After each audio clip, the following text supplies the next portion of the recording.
Chapter 2.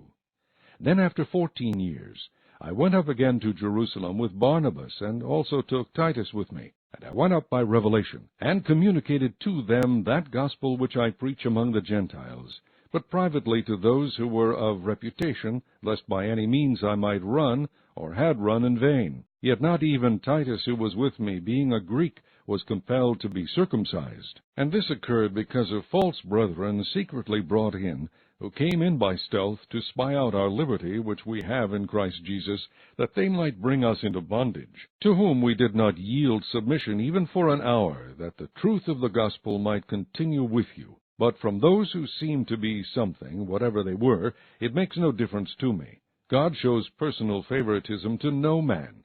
For those who seemed to be something added nothing to me. But on the contrary, when they saw that the gospel for the uncircumcised had been committed to me, as the gospel for the circumcised was to Peter, for he who worked effectively in Peter for the apostleship to the circumcised also worked effectively in me toward the Gentiles. And when James, Cephas, and John, who seemed to be pillars, perceived the grace that had been given to me, they gave me and Barnabas the right hand of fellowship, that we should go to the Gentiles, and they to the circumcised. They desired only that we should remember the poor, the very thing which I also was eager to do. Now when Peter had come to Antioch, I withstood him to his face, because he was to be blamed. For before certain men came from James, he would eat with the Gentiles. But when they came, he withdrew and separated himself, fearing those who were of the circumcision. And the rest of the Jews also played the hypocrite with him, so that even Barnabas was carried away with their hypocrisy. But when I saw that they were not straightforward about the truth of the gospel, I said to Peter before them all,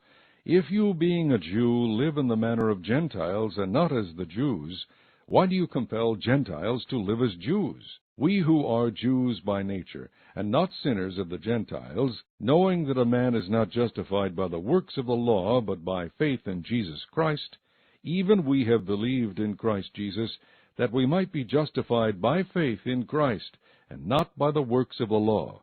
For by the works of the law no flesh shall be justified. But if, while we seek to be justified by Christ, we ourselves also are found sinners, is Christ therefore a minister of sin?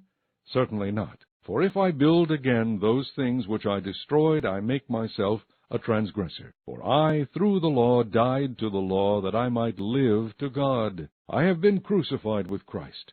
It is no longer I who live, but Christ lives in me. And the life which I now live in the flesh, I live by faith in the Son of God, who loved me and gave himself for me. I do not set aside the grace of God, for if righteousness comes through the law, then Christ died in vain.